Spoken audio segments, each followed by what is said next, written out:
Let's find something better than paper cutouts.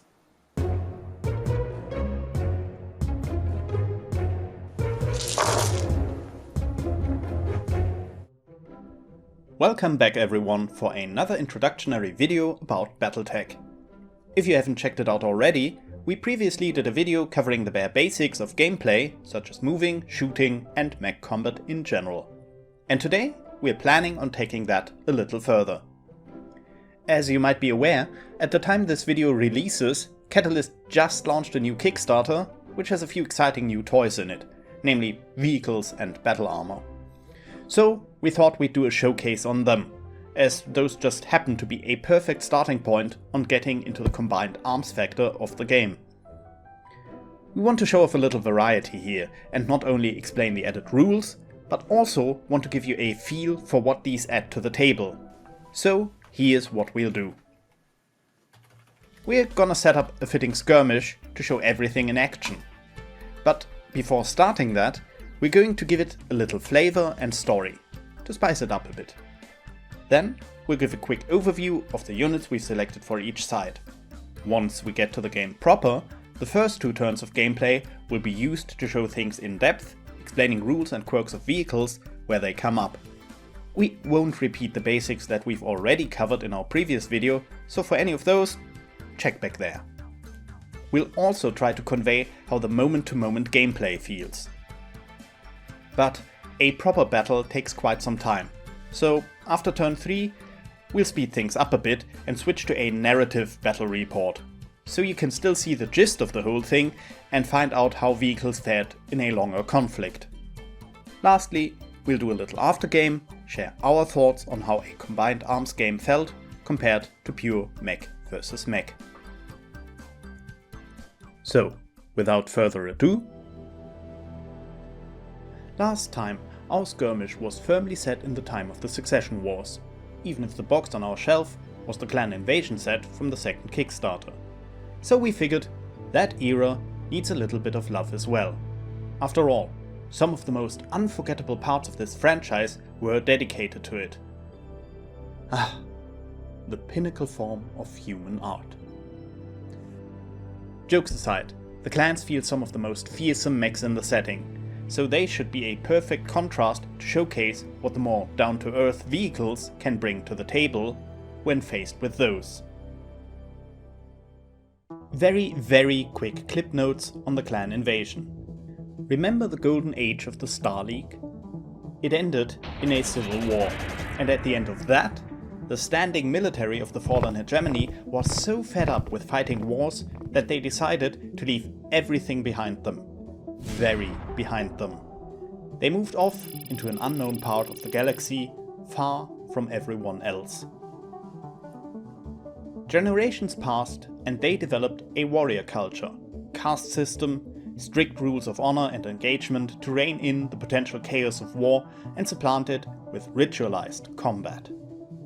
They split into several factions called clans, so there would always be a healthy competition.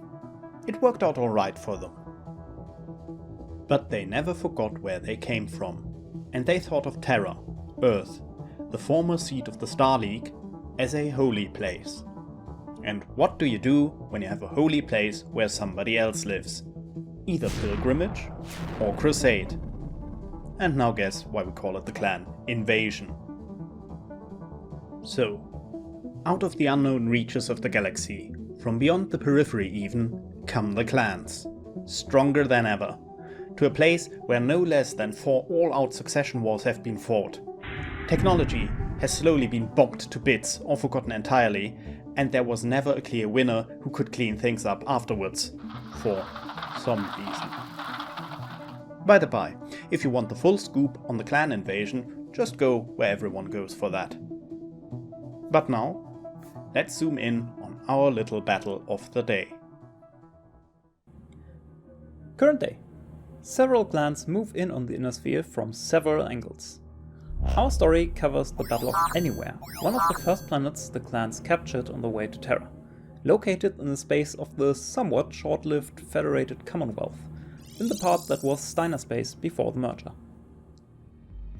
So, Someday, out of nowhere, over a somewhat sleepy backwater planet on the edge of charted space, appeared a fleet of warships, barking down nonsense about challenges for ownership of the planets, asking for sensitive information about the number and location of defenders, and then touching down with dropships, overrunning the defenders with ease in 3 major hotspots.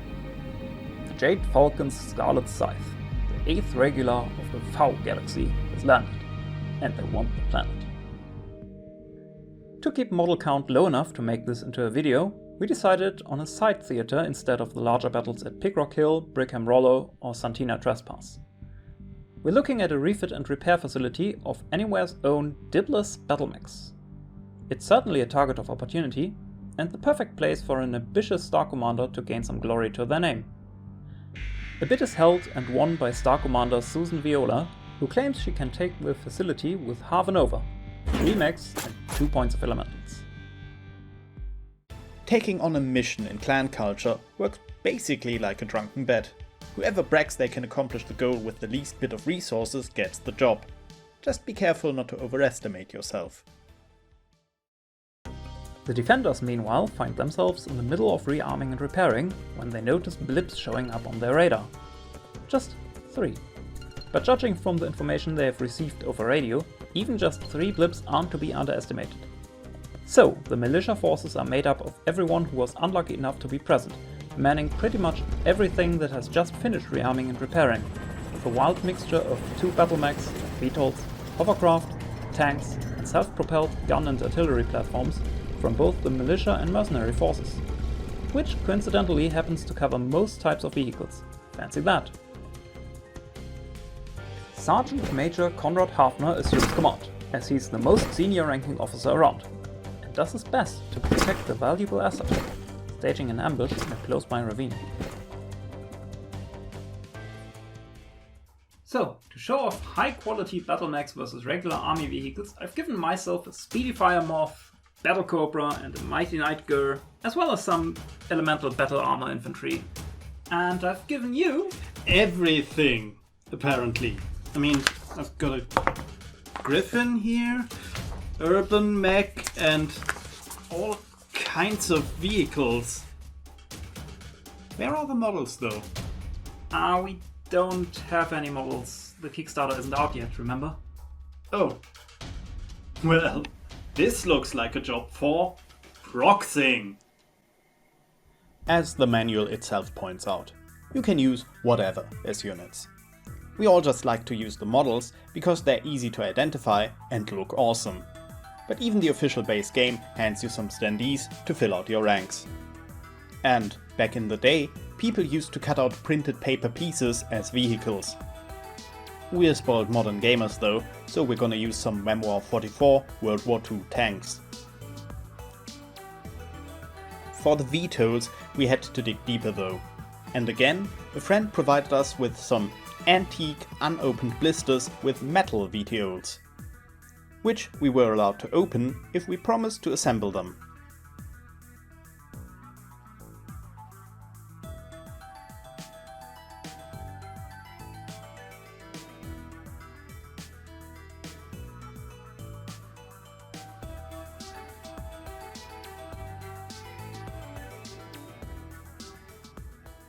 That sorts out units.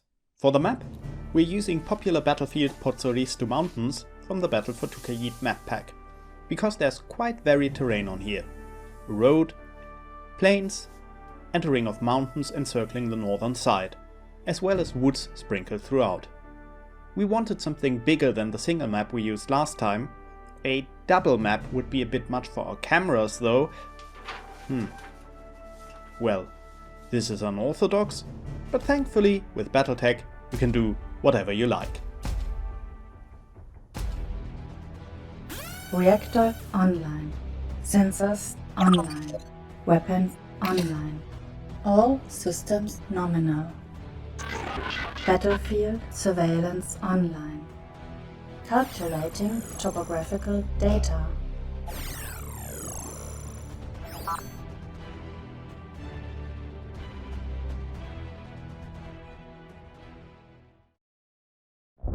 Roll for initiative and go! I lost, you won. So I need to go first. Indeed. And you have 2, 4, 6, 8, 10, 12, 13 models? Yes, and you only have 5, so I need to move with 2. A first dash of rules here.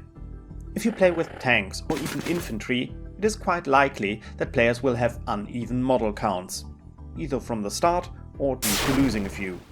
This will heavily influence every movement phase of the game, since Battletech uses alternating turns rather than having one player move everything and then have the other react to that. Instead, movement is alternated in steps. Before every step, we see if any player has a multitude of still movable models compared to their opponent. So, 2 times as many, 3 times as many, so on and so forth. If that's the case, then for every step, the player with more models has to move models equal to the factor by which they surpass their adversary. So, have at least 3 times as many models, move 3 as they move 1. In essence, this makes sure players work through their forces at roughly the same speed. The person who won initiative gets to go second every single step of this process, giving them a slight advantage. You saw that in our case, it was 13 inner sphere models to 5 clan models, so as stated, I will have to move 2 for 1 of green players' models. At least to start out with. Since positioning is vastly important, it is helpful to keep this in mind. It will help make sense of my ongoing struggles of when to move which unit for green to react to. I need to make the first move, and that lets us introduce our first unit type, the Veto. Vertical takeoff and landing aircraft. They fly, they go fast, they're hard as hell to hit with a penalty for everything shooting at them from ground level. On the flip side, they are lightweights by necessity and thus are a bit sparse on armor and armaments. And if their motor or rotor breaks, they drop like a rock. A combustible rock. Question, do I pick the elevation level once the vetoes go in? Yes. Does the elevation level matter for counting distance to your target? I do not believe so. So there's no reason to keep these close to the ground unless I want to crash into something. Yes. The maximum elevation they can go to is 500 level. The maximum elevation on this map, on the other hand, is in 11. I saw an 11, yes. So let's say these fly at 12 and hope we're not doing anything wrong with that. Sure. So they've got a cruising speed of 9 and a flanking speed of 14. Checking my handy dandy movement modifier. 14 is indeed better for not getting hit than 9. What a surprise. What a surprise. Yeah, I guess I'll just let these move in at Maximum speed. Could, but it also makes them easier to hit for you because You're getting closer to me. yes. So I think I'll just go with the 9. 1, 2, 3, 4, 5, 6, 7, 8, 9. Right. What's the facing? Yeah, I should have really thought about this. You can just twist. Yeah, that makes no difference. Just point them in the direction you want to face. Oh, yeah, that works too. And this one. 1, 2, 3, 4, 5, 6, 7, 8, 9.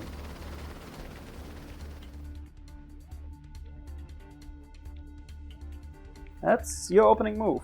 In that case, I will assign one of my elemental suits to my Fire Moth.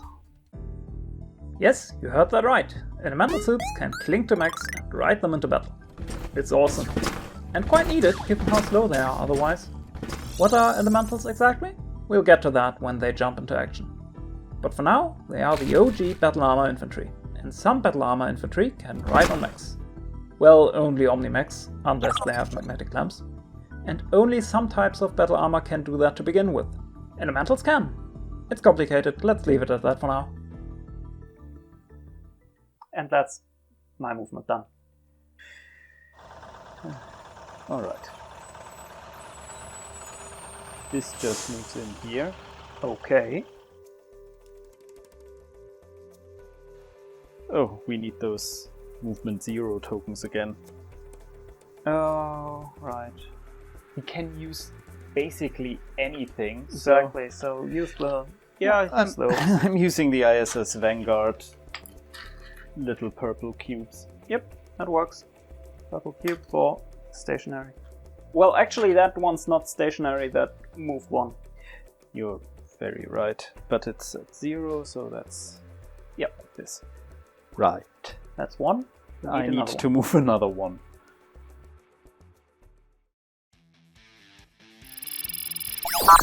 Hovercraft. Because Battletech was invented around the short moment in time when these were considered to be the future of vehicles. They move anywhere. If it's a flat surface, they can go there. Grass, water, swamplands, rubble, no wheels, no problems. But they do hate anything they can crash into, so they have to avoid forests unless they want to get stuck.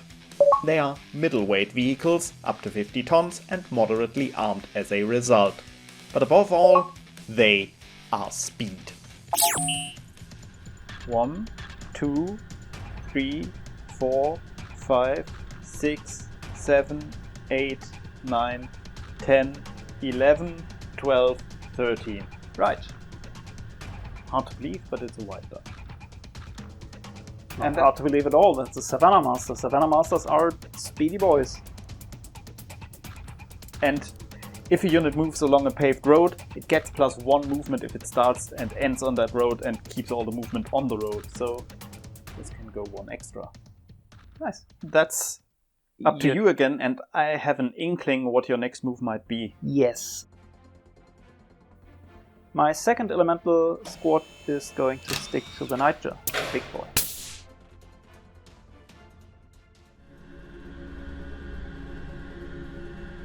It's a little bit slower than the other one like that, but... Why? You could just move it up 1 extra. Oh, right. These are vehicles. You can fit 2 per hex space.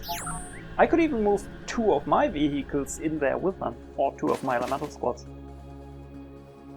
The only thing that fully blocks a tile is a mech, and that can still tower over 1 friendly and 2 enemy vehicles. I'm going to move in another one. Right, now I actually need to start moving stuff in. I'm going to start off by jumping in the Nightjar. We don't have to introduce mechs anymore, but we haven't used clan technology yet. So you know what? Let's give you a rough overview of the kind of insane hardware they are fielding. The Nightjar, in its primary configuration, is a nightmare in 3 acts. Twin extended range particle projector cannons at long range, an ultra autocannon 10 for medium range, and a trio of medium pulse lasers for close range backup. With none of these weapons being really bad at their less optimal ranges. It features good armor, is jump capable, and has enough heat sinks to continuously keep firing most of its weapons. The only drawback is its pronunciation. 1, 2, 3, 4.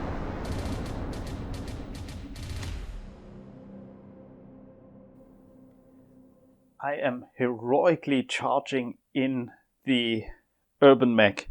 I'm going to have it run so it moves in full speed. Urban mech. Very common light mech of the inner sphere.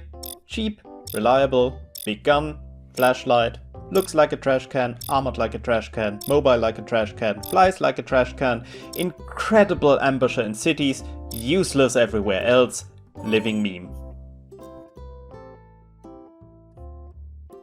I want one.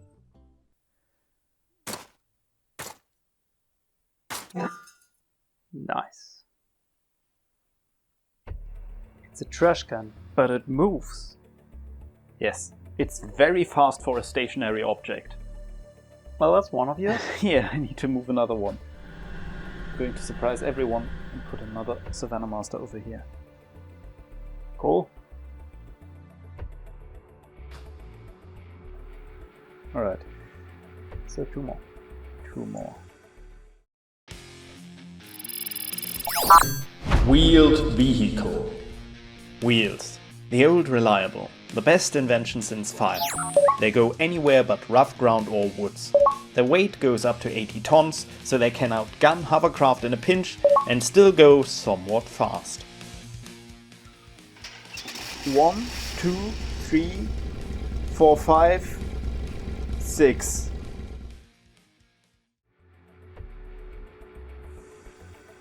Right, that one moved in with flanking speed. The other one will move in with cruising speed for 1, 2, 3, 4. We could, in theory, have moved that onto the urban mech too, by the way. Just... Yeah, but it's not what I'm going to do. That's fair. That's fair.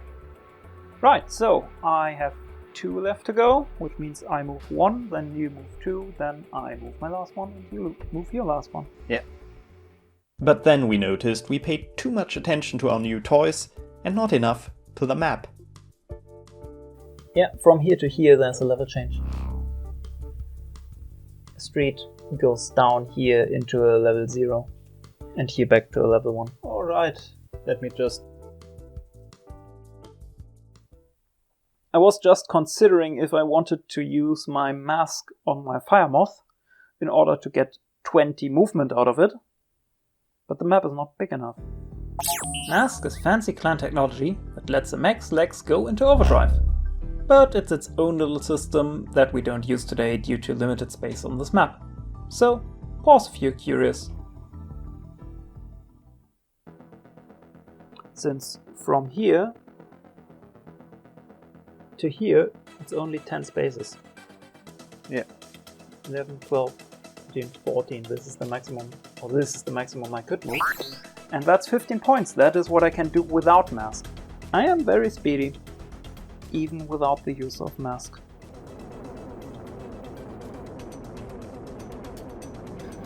One, 2, 3, 4, 5, 6, 7, 8, 9, 10, 11, 12, 13, 14. I miscounted. Oh well. Oh, also I have to consider elevation changes. Yes, That's you plus 1, as well.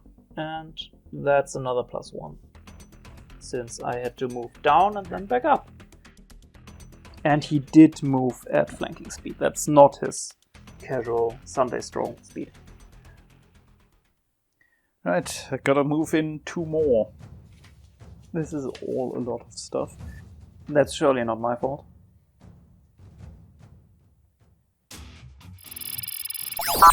Tracked vehicle. Your classic tracked tank. Like the proverbial 800-pound gorilla, these go wherever they like, with the exception of the thickest of woods or the deepest of water. The comparison also holds true in terms of weight. They go up to 100 tons, and not even mech pilots dare ignore their weaponry due to this. They do move at a snail's pace as a result, though. I don't trust the piloting skills of these guys. Cruising speed 1, 2, 3, 4.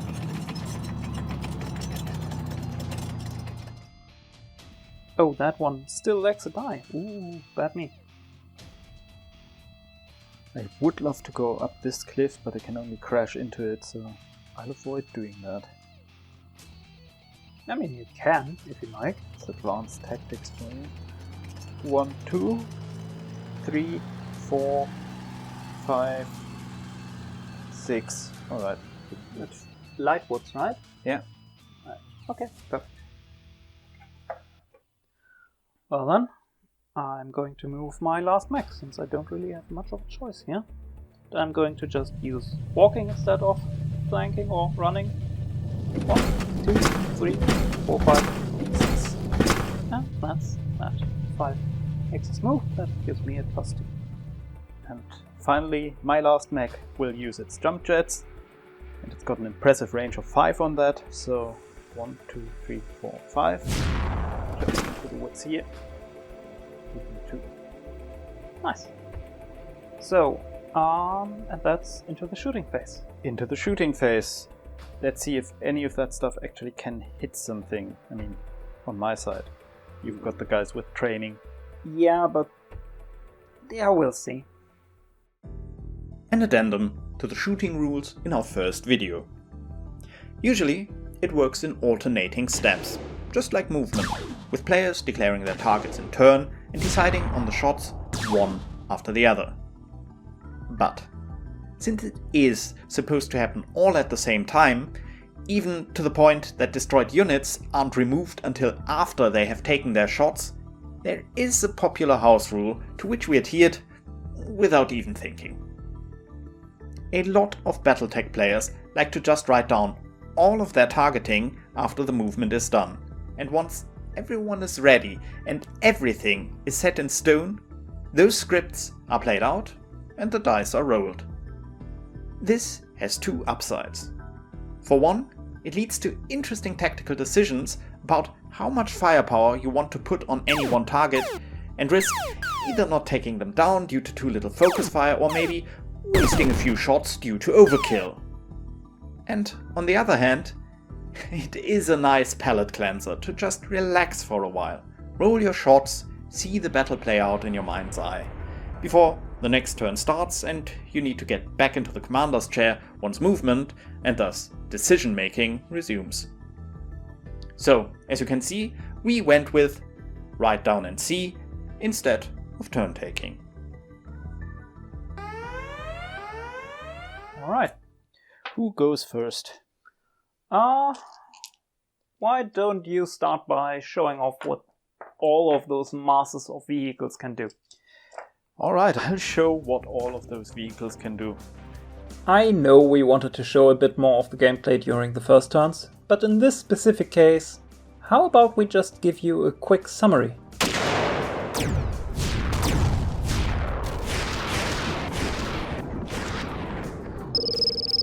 My disappointment is immeasurable. Nothing happened and yet I'm sweating. Your bit. Well then, I'm guessing it'll go a lot better for you. So, let's start with a small guy. The Fire Moth, using 2 ER medium lasers at the Savannah Master 3. We are not going to show you how we arrive at our target number every time, but here it is just this once to refresh your memory of how this works. That is, I have a gunnery of 3. It's in short range, you move for 3, I ran, that comes out at 8. Twin ER medium laser. That is 1-8. Yes. So that hits on the vehicle table. Wait a moment, I need to find the vehicle table. No. Here. Yeah. 2d6. Ha! You didn't think we'd get to introduce this much new stuff without also adding in more tables, did you? This is Battletech, after all. Vehicle damage works a little different than mech damage. They have their own table for hit locations, for example, and some of these are different. After all, no legs or torsi on a tank. Instead, we have the 4 sides and maybe a turret. If there is no turret, any hit on it instead goes onto the side facing the attacker. Also, you can't destroy a vehicle in parts and have it go on. If you destroy all armor and structure on one side, it is generally assumed that you killed or incapacitated the crew upon breaking through. There is no tiny cockpit on these after all, where the pilot is safely tucked away. And of course, they also have their own crit table. That's a 4. A 4 is front with motive damage. Front with motive system damage. Ooh, okay, that was quick. No, seems I wasn't done explaining. Vehicles not only have a table for crits, they also have another table for motive system damage, as their wheels, tracks or air cushion is damaged and begins to show that wear and tear. It'll make them harder to control, influencing their driving skill, reducing their movement points, or even rendering them completely immobile. Motive system damage is another 2d6. Yes. That's an 8 on the motive system. Moderate damage, -1 cruising movement point, +2 modifier to all driving rolls.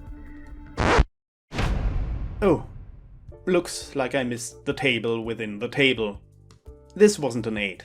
As the Savannah Master is a hovercraft, there is an additional +3 modifier, because their motive system, the armored skirt for the air cushion, is especially vulnerable. Luckily, this was the only time we messed that up to any effect. And then, for a secondary target, since that clearly wasn't enough, the Firemoth will use the SRM-6 in its right arm to shoot at the warrior to its left. Right? And it would have used the SRM-4 on its chest too, but there's currently an elemental sitting on top of it, so it can't actually use any of its Towser-mounted weapons. As awesome as it is to have a bunch of crazy people in power armor ride your mech to glory, they actually have to physically go onto specific handholds on the mech. And you can't use any weapons that happen to be installed next to those handholds. Since these are all located around the front and rear torsi, a healthy squad of elementals reduces your mech to only be able to use arm-mounted weapons, as well as the front CT, since that also stays clear. Also, if the mech gets hit in a location carrying an elemental, the soldier might tank the hit for the carrier, possibly getting shot right off the mech. But since elementals are pretty hardy, this may actually end up working in your favor to protect the lighter machine. Can't use the missile to shoot the elemental up to the... No. Sadly, as much as the elemental would probably like that, since the SRM is only 8 points of damage, come on. But no, I can't. No rocket jumping. No rocket jumping. So that is 1 SRM-6 at 10s. That is Not a 10. Well, that's the Moth done. Next up is the Battle Cobra. 2 large pulse lasers at Savannah Master 4. Hitting on 9s.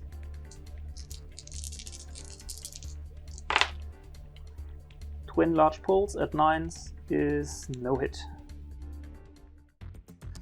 Right, just realized when calculating the heat, we forgot the Battle Cobra didn't shoot with large lasers, but with large pulse lasers.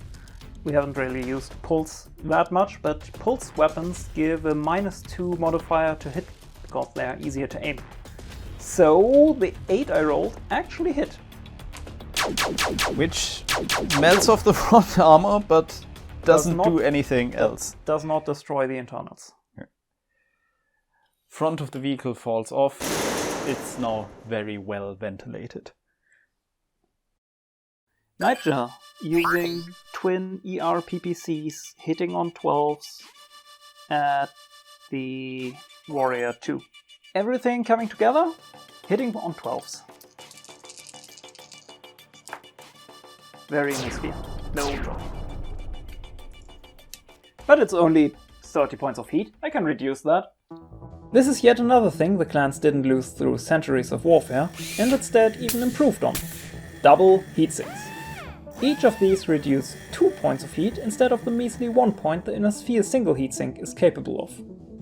As a result, clan pilots generally can fire off insane amounts of advanced and hot weaponry and still have no trouble keeping their mechs heat scored in the green. Alright, time to write down the heat and go again.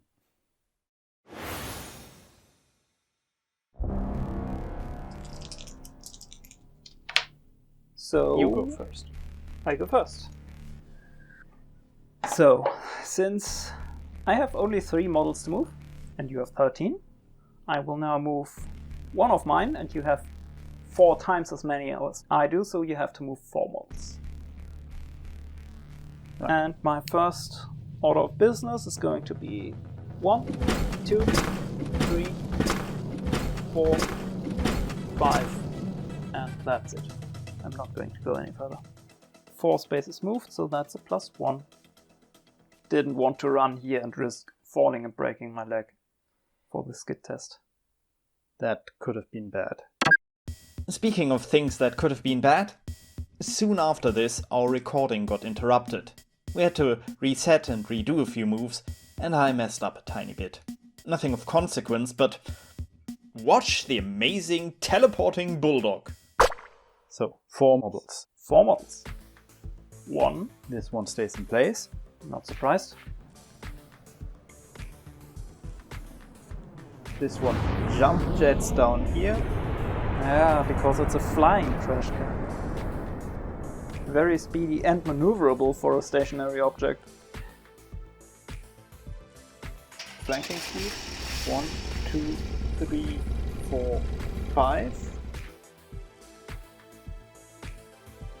1, but only 4 spaces moved. Yep. All in all. That's 3 of mine. Now let's use the cruising speed on this, which was a 9. And that's 4 of mine. Right, so I'm just going to jump. 1, 2, 3, 4. I think I'm going to jump here. Just in case someone wants to do anything about that warrior. It worries me. I've got this one Savannah Master which is really shitty on its piloting, but it had a cruising speed of 13. That got reduced by 1, so it's still got a movement speed of 12, which isn't that shabby. So Savannah Master 3 is going to use that. 1, 2, 3. Don't want it to crash into that fire mouth, so I'm turning it. 4, 5, 6, 7, 8, 9, It's a 10. level change here. Oh, you're right. So 10, 11, 12, Right. I think. Yep. Yeah. It's 1 model moved. That's 1 model move. This one still can pilot. Let's see if we can make that count. Risk it, risk it. Risk what exactly? Side-slipping. Under certain circumstances, vehicles can skid. Hovercraft and VTOL have terrible traction, for obvious reasons. They basically can be expected to slide around all the time. Now hexes are supposed to be 30 meters across, so usually you can ignore a little drifting. That's why this rule only applies if you push the pedal to the metal and move at flanking speed, what you'd call running if you were a mech. If you push your vehicle to the limits, you need a good pilot to keep it under control. It works like this. Hovercraft declares flanking speed. Now, whenever it turns and then moves into a new hex, there needs to be a piloting roll. 2d6, roll higher than your skill value. If the roll is passed, movement continues as normal. If it is failed, the movement continues on in the direction you were going before. This doesn't cost movement points, and it goes for, look up the formula, as much as your margin of error was on the test, but never more than half as many hexes as you have already moved prior to losing control. Maybe keep a cheat sheet handy for that. If there is nothing in the way, then once you come to a stop, movement continues on as normal. This can be a great way to squeeze out some extra movement. If there is something in the way, the fun really starts. Hovercraft can get stuck in woods and are immobilized for the rest of the game. Oh, and if there is an enemy, you make an accidental charge attack, requiring the involuntary target to either take the hit or attempt a dodge, which they can only do with a piloting check, and only if they still have their movement action left for the turn, which they then need to do in its entirety, before the drifting continues onward, possibly threatening to crash into more stuff. By the way, if you charge a building or a cliffside with one of these accidental charges, expect them to win. As you can imagine, this can easily lead to some unforeseen hilarity if there are a lot of hovercraft taking part in any given battle. Lastly, I should add that it even factors into the shooting phase. An out-of-control drifting vehicle is harder to hit since it moves in an unpredictable way. And of course, they have a harder time aiming at anything themselves. 1, 2, 3, and I want to turn it now for a 4. And let's see if it crashes into that mech. Did you want it to crash? Maybe, I mean, it's only got a small laser. Sure, go. I could make it into just a big bullet made of metal on wheels. Oh, on a hovercraft. Got confused by the miniature. Nope. That's fine. You can enter the next hex. So we're at 4, 5, 6. Another test. Does it crash into the cliff? No. It doesn't. 7, 8, 9. 9. Elevation change. Oh, yeah. There's 9. That's 9. 9, 10, 11, 12, 13, 14. Sure, crash into that cliff. Well, that over there, yeah. 5. I've got a driver skill of 5. So you're all good. I'm all good. No problem. No problem. You're all good. 15. Was like weeks or like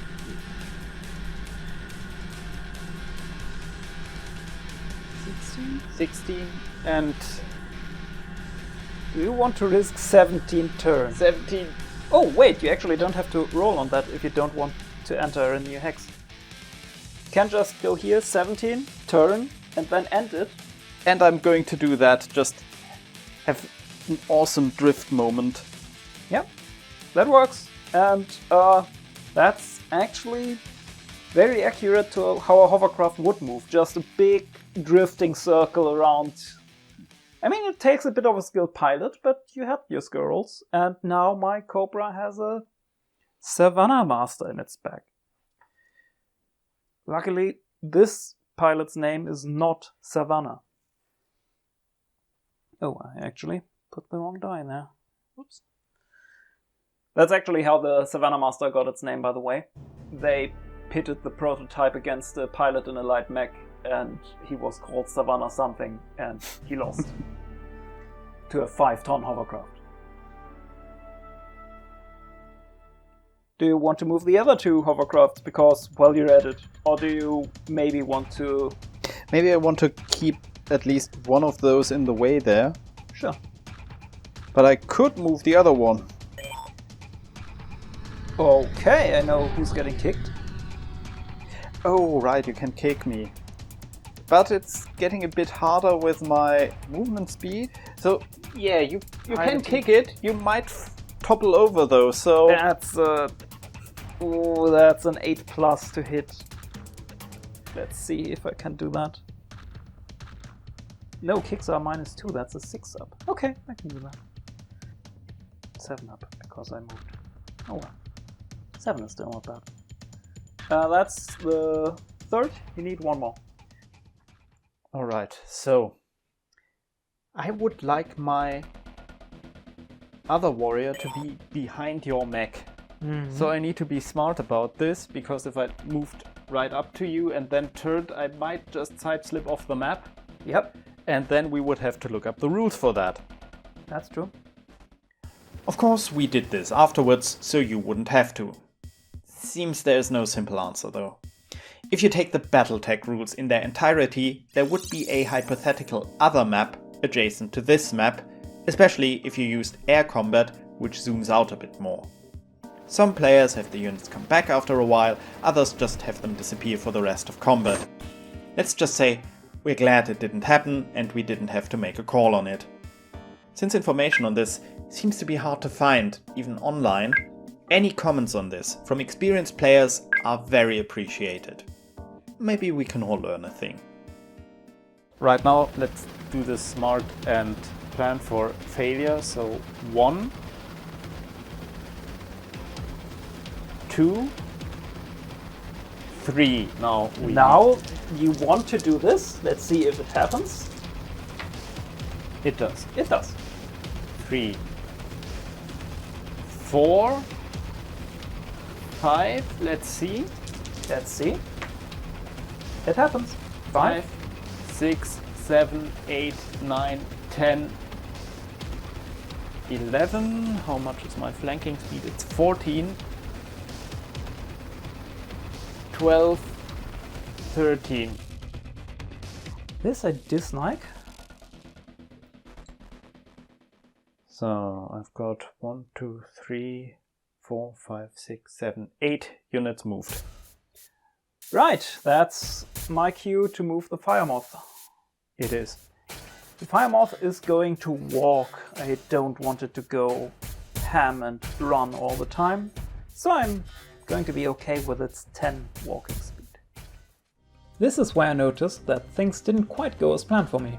I wanted to rush the fire moth forward to unload the elementals into Red's backline, but there were a lot of guns staring me down there, and the hovercraft and VTOLs were now in my own bag.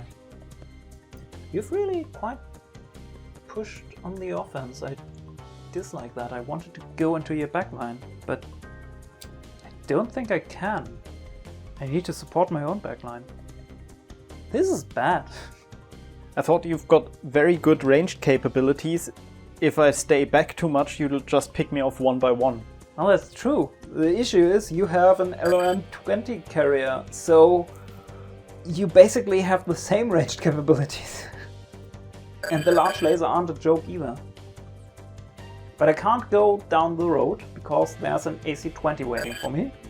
And if it hits, the fire moth explodes. Because it's a fire moth. It literally can't take an AC-20 anywhere. So I can't go there. It hasn't even moved yet, so I need to get out of here. That's silly. I want to unload the elementals too.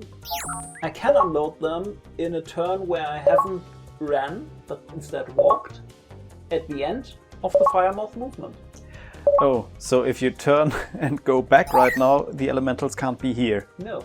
So I have to stay here for a turn and not get blown up, because that's an important bit, because I don't want to lose the fire moth. Finally, after counting distances a few and changing my mind several times, I ended up moving here. My elementals are out again. Yeah. Well, they'll have to make do. I can't risk my fire moth. I don't want to risk my fire moth. I'm going to unload my elementals on the same space I currently occupy. Yes. So that means you live here now. Elementals. 1 point of elementals, 5 people in power. They're basically roided up infantry, each of them weighing a ton and using that to bring an impressive 10 points of armor per suit, with 1 additional point internal structure for the soldier beneath. There are several loadouts, but these each have a max-scale machine gun and bring an SRM-2 with 4 missiles. Do these still have a move? No, they cannot shoot, they cannot move. They are just dismounting. That's that. They count as having moved 0 this turn, by the way. And now you have to move everything you have left. He can play spotter if he likes to. Ooh, yeah, that's what they do. So now I've got this bulldog. Oh no, it can't. It would just drive off the cliff. Well, that is not optimal. So Yeah, no, it cannot make that. How did it even get up there? it drove in here. As it turns out, I've managed to accidentally park one tank up on a high cliff it can't possibly get down from, rendering it almost stationary. Let that be a lesson to always keep the battlefield in mind. Since I'm here anyways, just go 1, 2, 3, 4. Yeah. Because Now you're in the woods. And That's there's a better. turret in the woods and it's staying there for the rest of the game. I've built a turret. Nice. Why did it drive in there? Because I thought it would be smart to spread out a little. Yeah, I mean, It certainly makes sure that I stay spread out. Yeah. So mission accomplished, I guess. Smart commander. Heads on. That works. AC-20 coming ever closer.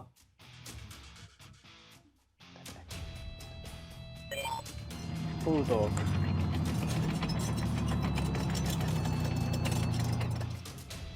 Where are you? You're in light woods. Right, so we're turning 1, 2, 3, 4. And then I've got 1, 2, 3. Perfect. Uh-oh. Fire mob has its back turned. Griffin takes advantage. Or tries. Right, that's all the movement.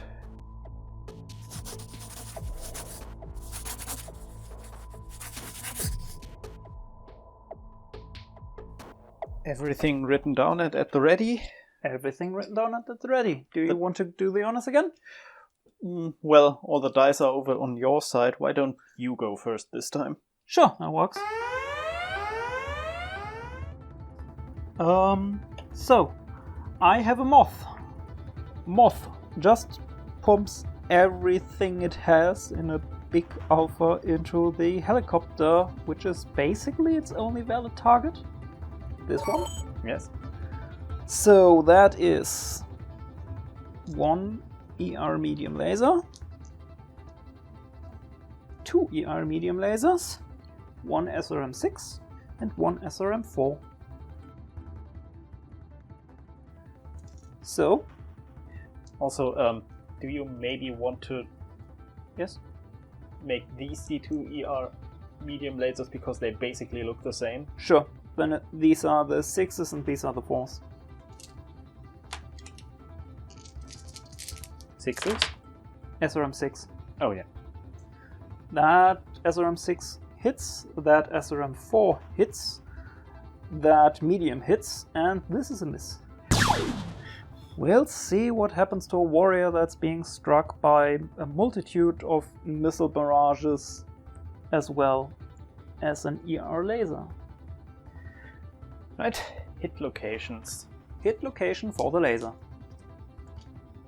That's a 3. What's that on a helicopter? You're asking me. That's the rotors. That's the rotors. Oh. Rotor hits are a little bit special. Rotors are hard to score a full hit on since they are constantly moving. So for every 10 damage a shot puts on them, they only take 1 point of actual damage, rounded up. So 1 to 10 is only 1 damage, whereas 11 would result in 2 damage. Also, since they are the bit that keeps the copter floating, every point of damage on them reduces the VTOL's cruising speed by 1 point for the rest of the game. Also, there's a lot more shots on this one, so let's speed this up a bit. And a 10 is another rotor hit. That one goes internal. Oh, so I get a crit roll against the rotor. Yes. Cool. What's that do? Critical hit table rotors. 5. 5 is no critical hit. Oh, so sad. So yeah, you slowed this down considerably. But it's still in the air! Oh well. It is. That was the moth. Next up, we have a Cobra. Battle Cobra puts 2 large pulse lasers into the Hetzer 1. That's 2 hits. That's 2 hits with the large pulses. Yeah. That's a 3 and an 11. Right. The 3 is the rear with a motive system hit. Oh no, that's the front with a motive system hit. Okay. Motive system hit for the 3 Yeah. is a 7. 7 is minor damage plus 1 modifier to all driving skill rolls. Right. Then the 11 is the turret. So, right. I hit the turret and since it doesn't have a turret, it just hits the side I attacked, so it's another front hit. Another 10 damage on the front. Yeah. Okay, this thing is really sturdy, so it's still got 10 hit points on the front. Alright, well, I'll just keep trying. And then I have another 2 small pulse lasers aimed at Savannah Master 2. That's a secondary target, giving me a +1 modifier. However, it's still a 7.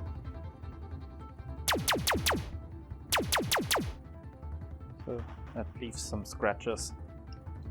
And then, last but not least, we have the Night Girl. Night Girl is going to attack the Griffin with 2 ER PPCs and a medium pulse laser. No, 2 medium pulse lasers. Yeesh. And everything hits on 8s.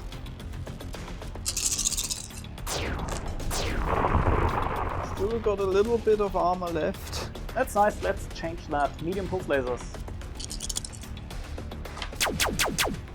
Well, at least it put some dents in it. Yeah, that's in danger now. Right, over to my shooting phase. Yeah. Lots of backstriking. Starting with Savannah Master 1. Yes. That's just spotting the elementals for the LRM. This is how indirect fire works. I've got a missile carrier tucked away in the back. It is surrounded by cliffs so it doesn't get blown up. But how can it shoot what it can't see? That's where spotters come in. One of my other units can decide to spot for my LRM carrier. Indirect fire is always a bit harder, so shooting like this is automatically a +1.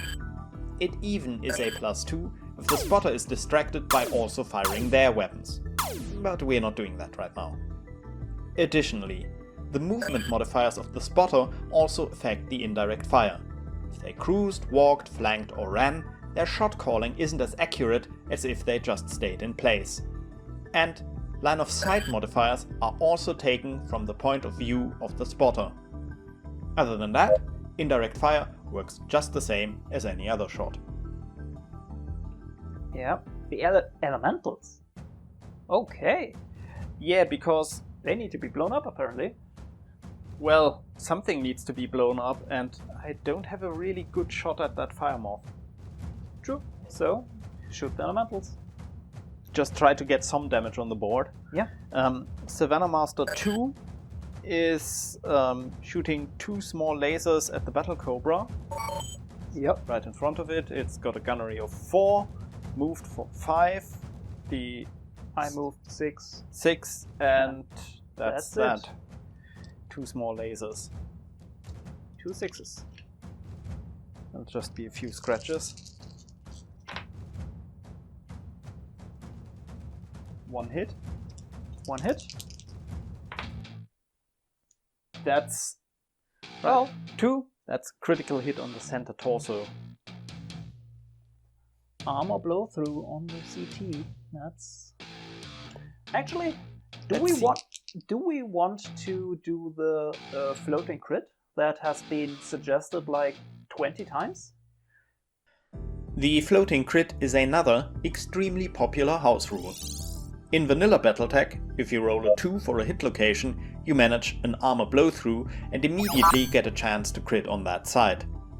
But that would only make it possible to ever get that armor ignoring crit on the 3 torsi and their backsides. To change things up and add more variety, people like to float that crit, meaning once the 2 is rolled, you roll for hit location again and then get the crit chance on whatever location you determined with the second roll. 11. Critical hit into the 11. The 11 is the left arm, correct? Yes. Left arm. So then, roll a d6. What component did you destroy? 5. 5. That's the large pulse laser gone. Well, I still have 1 left. It's fine. It's fine. I disarmed you a little. No, the arm is still left, and there's a small pulse laser waiting to retaliate. Still got the Savannah Master 4 in Yeah. the back. One hit. That's one hit. 5 is the right leg. Ankle biting me with a small laser. Well, you hit on 11s. It's No worth reason the not shot. to shoot. It's a vehicle. It doesn't care about heat. So it never just- say never. Never say never. That Savannah Master tries to earn his keep. Well, that worked out. It did. So the Bulldogs. Bulldog 1, 11. 11. We just saw that's possible, Fine. but that's not no joy. And the Bulldog 2. Let's go. Nope, that's not good. Hetzer 1 is going to shoot at the elementals. Because it can actually hit that. Okay. So it's got a 4, 6. We've got to take the elementals into account. It's a 7 because they're small targets. Yep. And then it's range of 1, 2, 3, 4, 5, 6, 7. Yes, that's long range. 11. 11 to hit. 11 to hit. That's one thing about vehicles. They don't care about heat. They don't even track heat. So, as long as you bring enough ammunition, you should always take a shot, no matter how slim your chances. That's a dead elemental. Which one did you kill? Roll a d6. 1. Cool. Well, he died. Quickly. Screw that guy in particular. Yes, very. Hetzer 2. Same deal. 12. 12. Okay. Yep. Always take your shots. Okay. I don't believe it. I promise this isn't scripted. That's 3 suits left. What the actual... I thought you guys were sturdy. Stop eating AC-20s. Alright, so that's the Hetzers done. Over to the Vetols. Yeah, please. Vetol number 1 is going to target the Battle Cobra with 1 SRM4. Alright. So...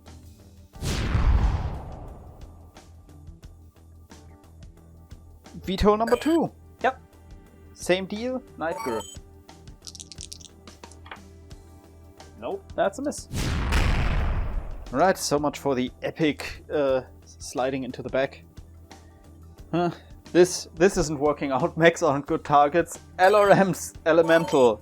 3 LRM-20s. Against 3 elementals, let's see. So what's let's the do range? some maths. I didn't move. Nope. We're at 4s. But this one moved, so I get a +1 from his movement for the spotting. Yep. And And another +1 because you're shooting indirectly. another +1 because I'm shooting at elementals. Yep. And now I probably have these in... they might be mid-range actually. 1, 2, 3, 4, 5, 6, 7, 8, 9, 10, 11, 12, 13. That's mid-range. Mid-range, so another +2, so 9s hit. Yep. For Inner Sphere, these are perfectly acceptable numbers. These are perfectly acceptable rolls.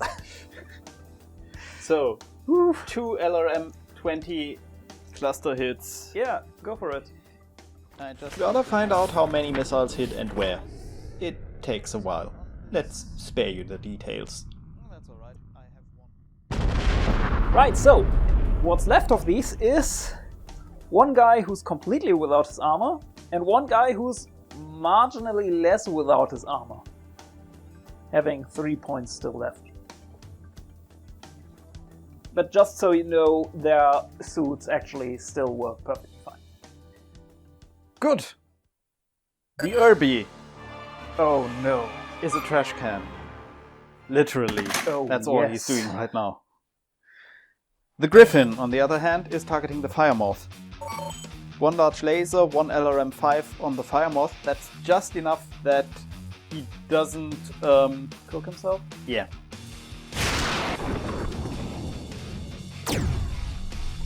Well, you may have just destroyed the Firemoth. Wow.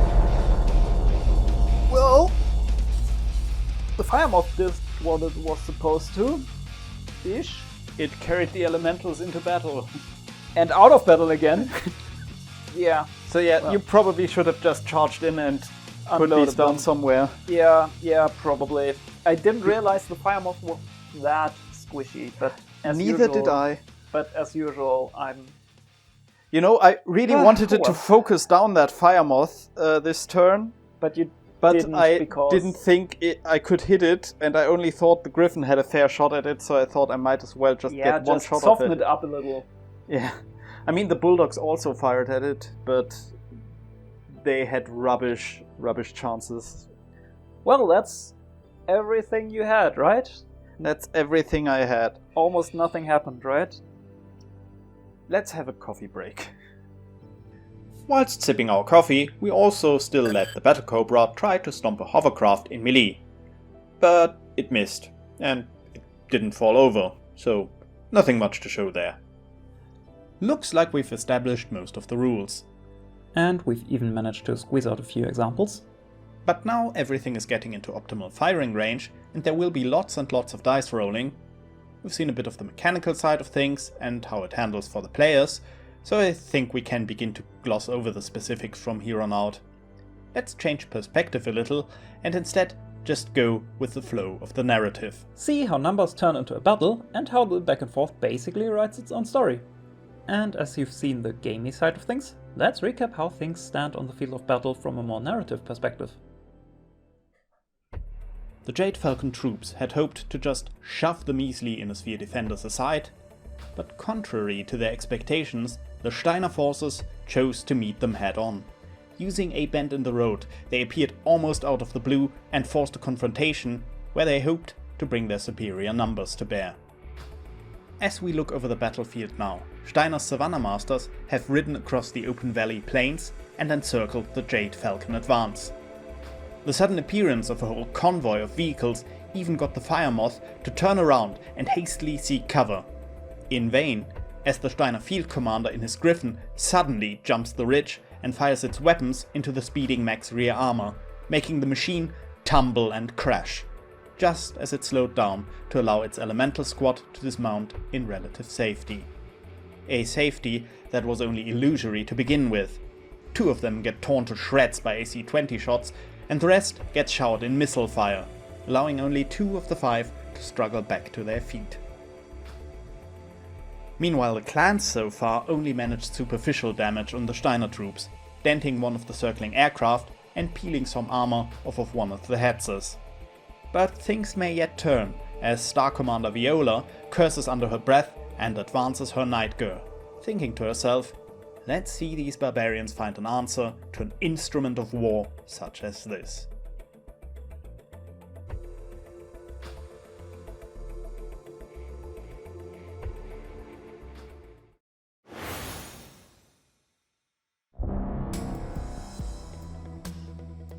This time the clans take initiative, necessitating the Steiner troops to make the first move. Hesitantly. I have to move 4. Haha, no I don't, because one of my units is a turret. I have to move 3. Maybe it'll just stay as a turret. Yeah, or you move it later. Yeah. If you want to move something else.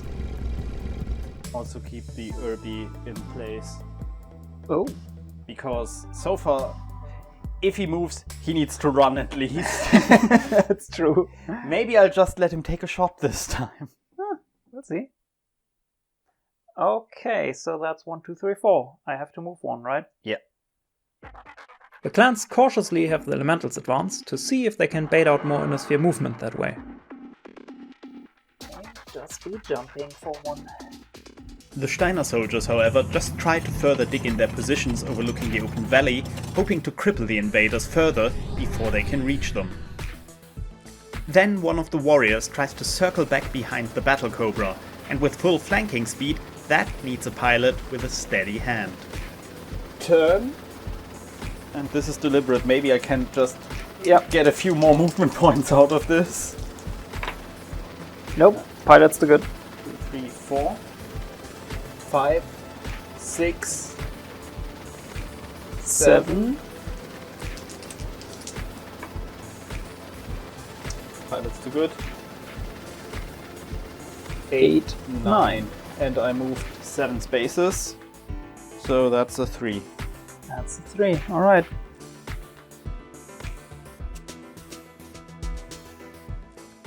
The speedy Savannah Masters keep up distracting maneuvers so their slower comrades have a chance of avoiding too much focus from the clanner's slow but steady advance. Finally, the Star Commander makes a move. She had seen the elementals get targeted by large autocannons and heavy LRM batteries, too great a threat to be ignored. So she moves to the northern side of the ridge, planning to neutralize the AC-20 and enabling her elemental point to take out the enemy missile battery at the same time. This is the best I can do. This doesn't go unnoticed by Warrior 2, which flies away in a straight line before doubling back on itself to keep shadowing the giant mech. Yeah, that makes sense. So you're just flying circles in order to have flown any distance. Yeah. Just need the 7 spaces, so running twice is alright. Now. Over radio, Sergeant Major Hafner and his Griffin and the Hetzer's crew come to the assessment that the overwhelming numbers of their troops should hopefully prove too much for the enemy to keep track of. They decide to take a risk, hold position and aim their shots this time. All the while, the Savannah Masters keep running interference.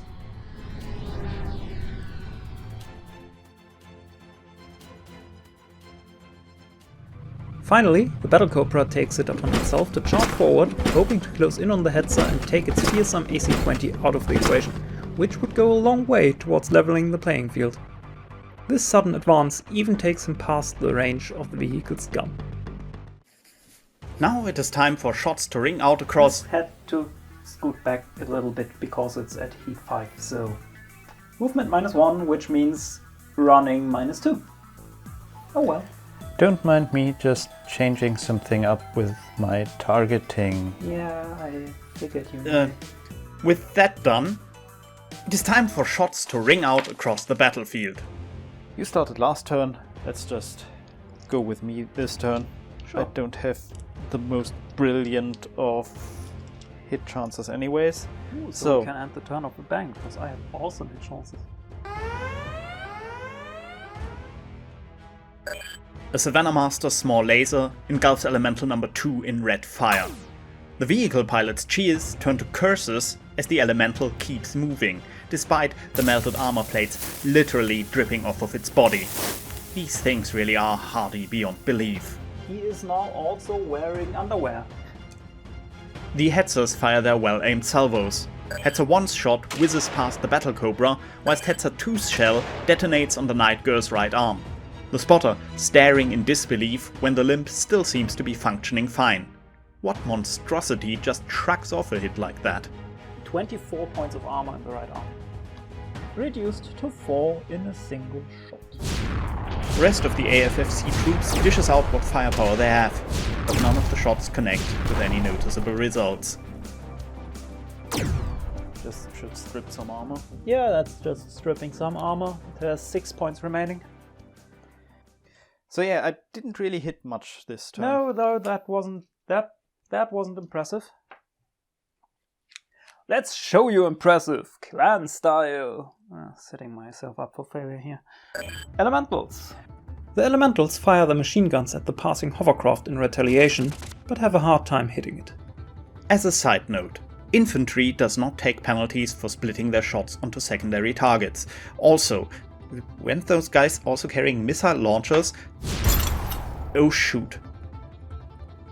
Reduces the cruising speed. That would have been much more impressive if instead of cluster 2 they would have hit on cluster 5. Yeah. But, oh well, can't have everything. Meanwhile, the Battle Cobra hears the command, take down those AC-20s, and it proceeds to do so, pushing down all the buttons and unleashing a full alpha strike. The lasers combining to fully melt through the vehicle's front and cooking its insides. First blood for you. First blood for me. Not counting the 3 elementals. Also, I'm so sad there's another Hetzer on the same sheet for me, so I still have all of these sheets. to work with. I'm so sorry. Still hearing the confirmed kill on radio, the commander trails her Nightgoose guns onto the other Hetzer and fires all she's got, leading to two of the elementals riding on the heavy mech to curse and swing briefly out of the way as the weapons next to their handholds ring out. You crazy Surat! Can they do that? Not usually, but I forgot that they were on there for a moment and still fired the pulse lasers, so let's just say that they did. The left side is completely stripped. The left side is also the far side. Yeah. Huh. Okay, cool. Whatever. But that is my turn done. Less impressive than I had hoped for, but still impressive. Yes, you got rid of one tank and the other one is ready to fall apart. Yeah, but it gets another shot out of a very big gun.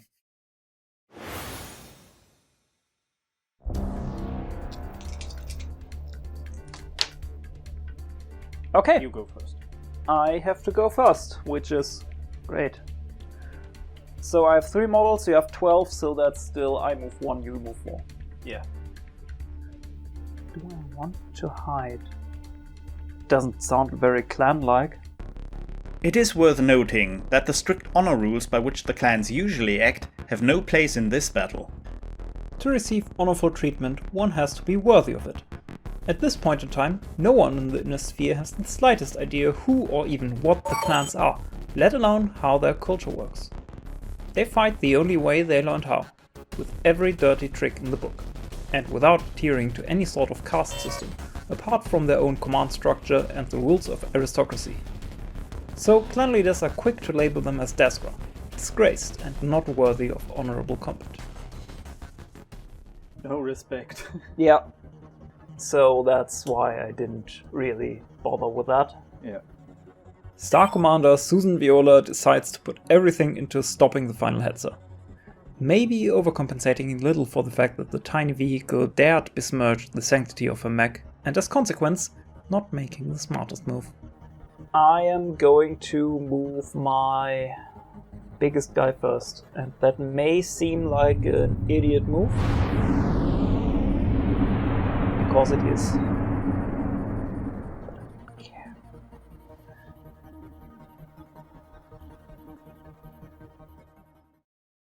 The missile carrier just keeps loading the next volley, and Bulldog 2 resigns to its fate as an immobile weapons platform.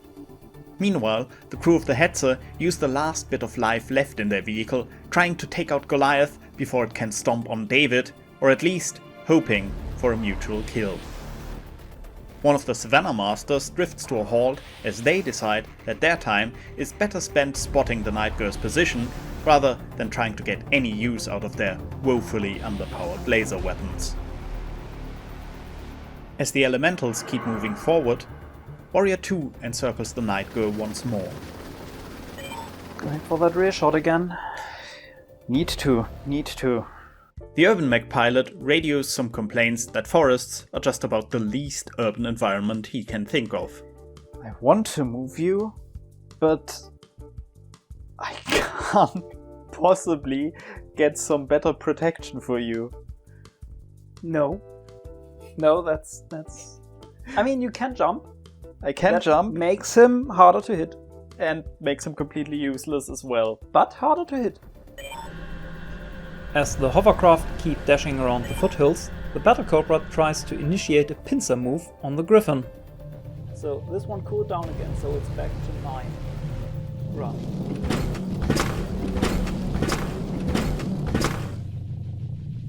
But Sergeant Major Hafner notices the advancing blip, fires up the Griffin's jump jets, and manages to touch down directly in the clan mech's rear.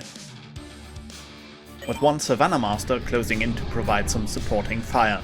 And, sensing blood in the water, Warrior 1 and Bulldog 2 likewise turn their sights on the Battle Cobra. Maybe the ambusher has charged into an ambush themselves.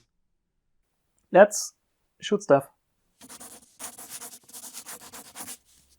Alright, since we've taken turns every turn, you go first. Right, I go first. In that case, as Susan checks her Nightgore's IFF, she notices with dismay that she only has the barely functioning assault gun in her sights and nothing else really worth shooting at. But then she notices the AC-20 turning towards her and decides that this is neither the time nor the place for restraint. Yep. That's gone. That's a goner. Yep. The Night Girl did not enjoy that AC-20 hit. But I can finally get rid of one of the papers. Hooray! Don't go get rid of it yet. You still need the AC-20. Oh yeah, you're right. The Battle Cobra, seeing blips on all sides and noticing the trail of the Griffin's jump jets disappearing behind it, is understandably distracted. So a tree eats the shot that was meant for the urban mech. But that makes the pilot pull it together for the secondary shots. Yeah, it still has some front armor left. Savannah Master 2 can thank their lucky stars for this. The elementals make use of their last SRMs and begin to take on the urban mech hiding in the trees. Did I get rid of it yet? No. That's all she wrote. Clans are done. On the malicious side of things, most of the hovercraft don't have anything in their sights. Only Savannah Master 2, cockpit heating up under the impact of the Cobra's laser fire, answers in turn. Too bad small lasers aren't the most impressive of weapons. Much more impressive is the armament of Bulldog 1, and the shots begin to add up. Konrad Hafner, fired up by seeing the Cobra staggering under the impacts, decides to go for the kill. But only manages surface damage. The Cobra has weathered the storm. Up on the hills, the Hetzer vainly fires its last shot, the barrel of the AC-20 already twisting away as the vehicle is torn apart by inner explosions. The crew will be mourned greatly. Now I can get rid of the sheet. Yeah. Warrior 2 does its best to avenge their friends, but all it manages are more scratches on the seemingly invulnerable Night Girl. And one elemental, almost slipping off as a missile, blows up right next to its handhold. Okay. That's a just few pock marks. Yeah, Nothing else. just a little bit damage here and there. And right as the Night Girl relaxes, suddenly over the ridge... That leg doesn't look so good. Oh, and that happened. Was one of the two survivors. Yeah. Despite all the impacts, the Battle Cobra manages to stay upright, staggering forward and keeping its balance. Thus, dodging out of the way of the Griffin's kick, almost letting the Inner Sphere mech topple itself, but not quite. And that's that. Oh yeah, by the way, heat? No heat. And initiative.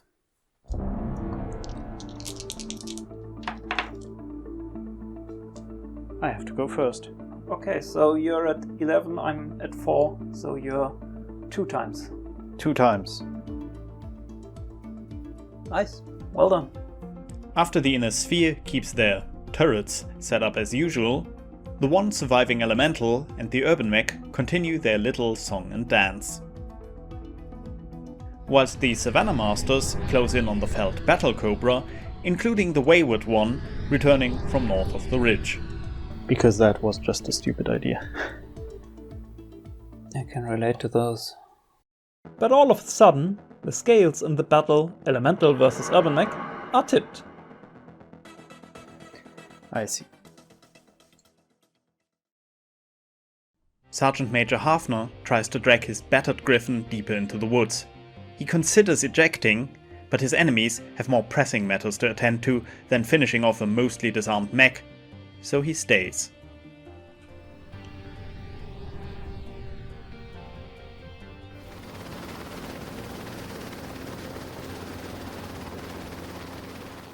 The Star Commander likewise begins to back away, her mech finally starting to feel the damage it has endured over the course of battle. 1, 2. And that's my movement.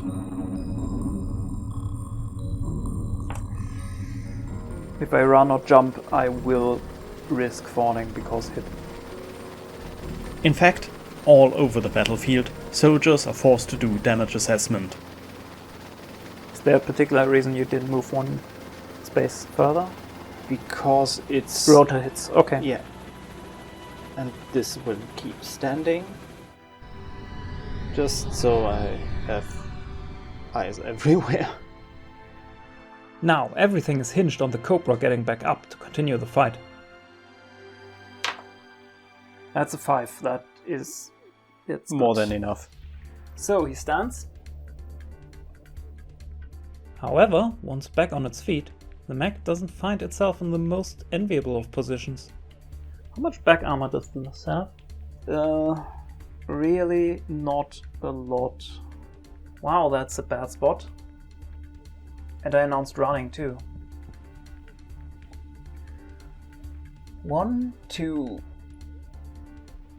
3, 4, 5, 6, 7. You can do that. I can do that. I'm not sure if that's smart, but this is what I will do, because I can't really risk any back shots. So backpedal slowly while firing. So then, shooting phase.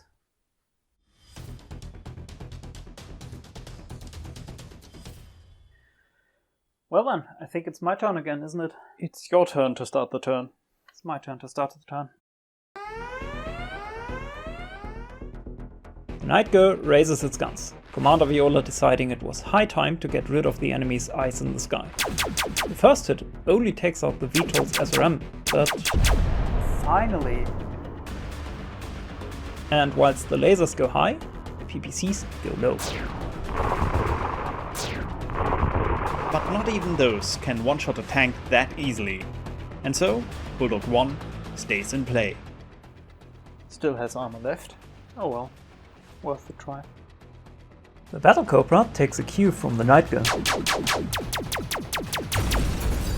Okay, both helicopters down.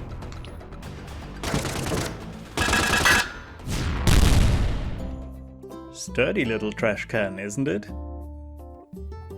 Right, that was my infantry, and that was my turn. Right. Maybe I should have climbed it. The Jade Falcon salvos were devastating. But they weren't the only ones firing. The hovercraft do their best to add what little they have to the battle. You're my favorite now. Kill that one first.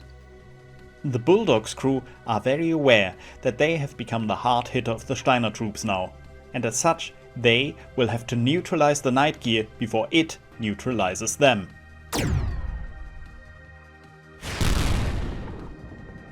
They do admirably, but the heavy mech continues to shrug off weapons as if they meant nothing to it.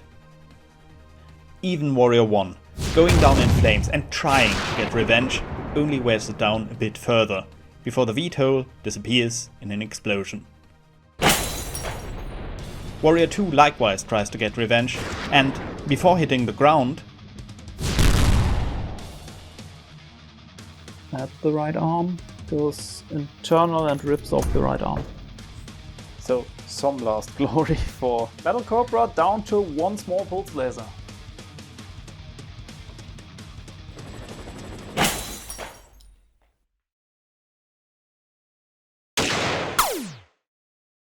Okay, that was that, I guess. No. Oh. Hafner uses what little he has left, but the smell of burning plastic in his cockpit proves too distracting. And just when it seems like nothing could ever fell this giant, the LRM carrier's gunner locks in the target once more.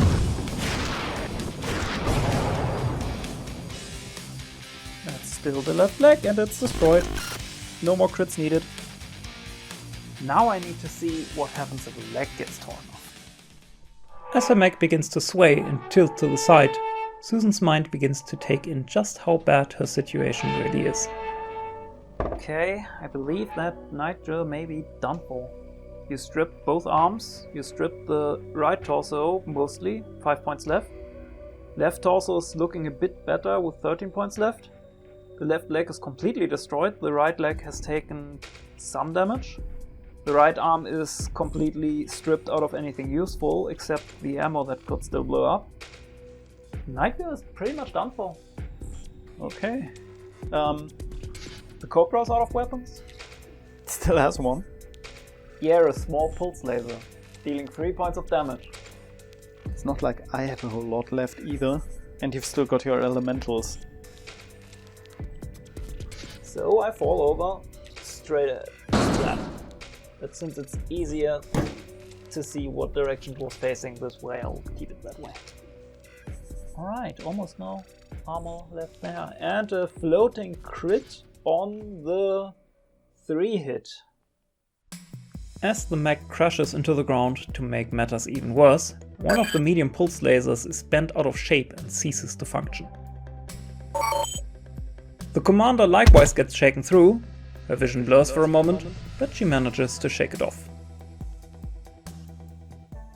So, maybe this is the place to call it. Maybe this is the place to call it. Because realistically, the Inner Sphere pilots would just think, what the hell are these things, and leg it. Probably back to the repair facility that they've been trying to defend. They might have wanted to salvage the clan tech, but they're probably pretty darn afraid of these things, which are, sadly, all around the potential salvage mechs. So, let's just call it here. Let's just call it here. This is what is going to happen. Conrad Hafner sees the Night Girl go to ground. And he sees the Battle Cobra's shoulder, smoke rising where there should be an arm attached. But the warriors are gone, the Hetzer's only smouldering wrecks. Bullock 1 reports serious loss of armor, and the LRM carrier's crew radios in that the ammunition is mostly gone. And God knows what is happening in the woods with the urban mech and those freaks in battle armor.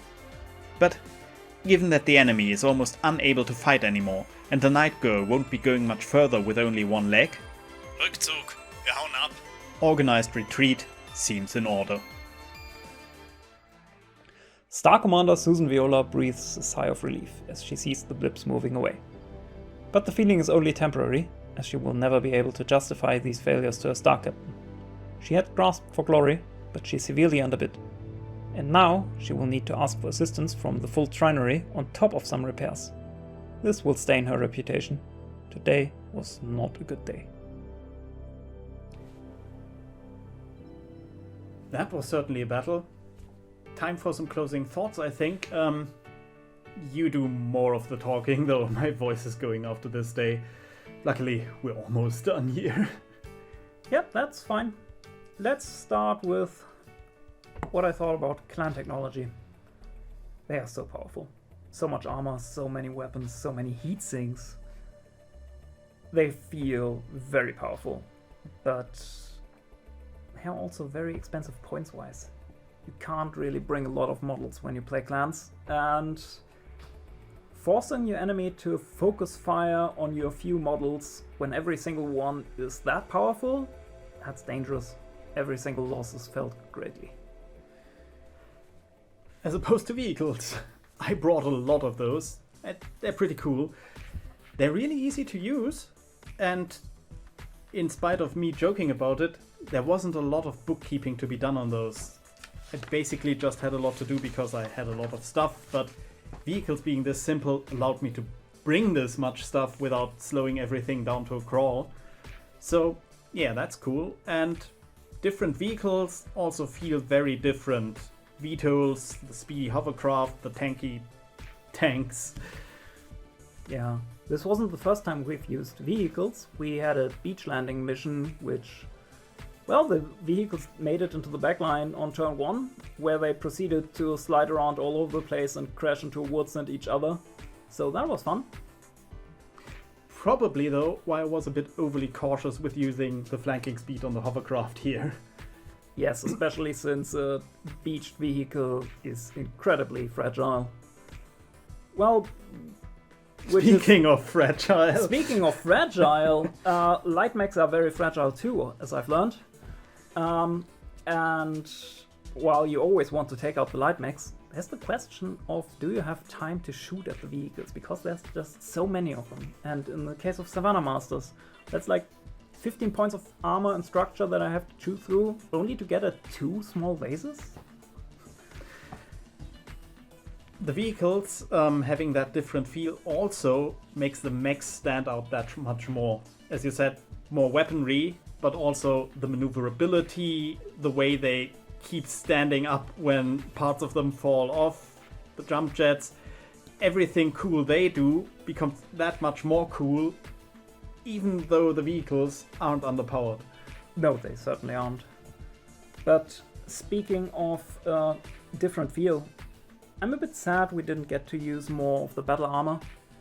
They can attack mech legs or climb up on them and take out the pilot and do a lot of cool stuff, assuming they make it into the enemy line without being blown to bits.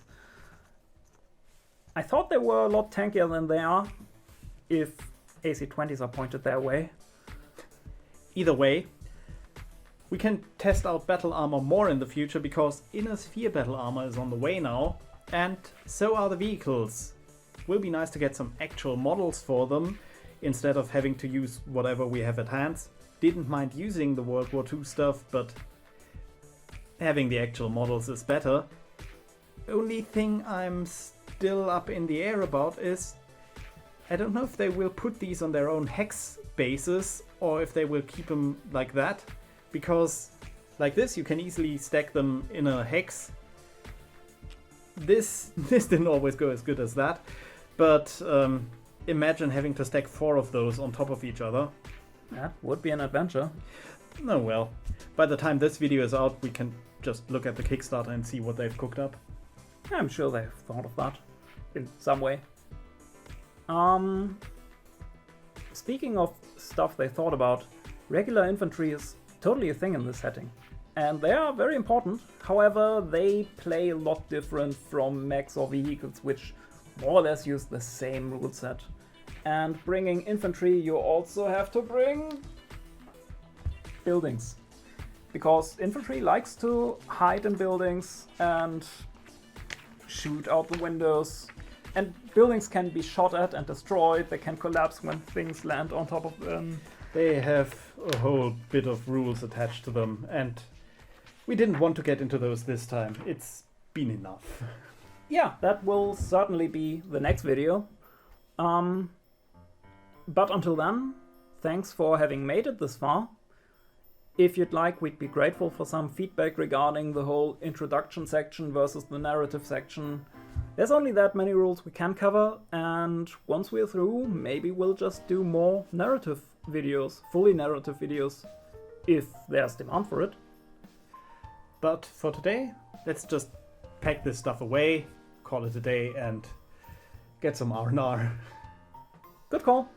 See you for the next video.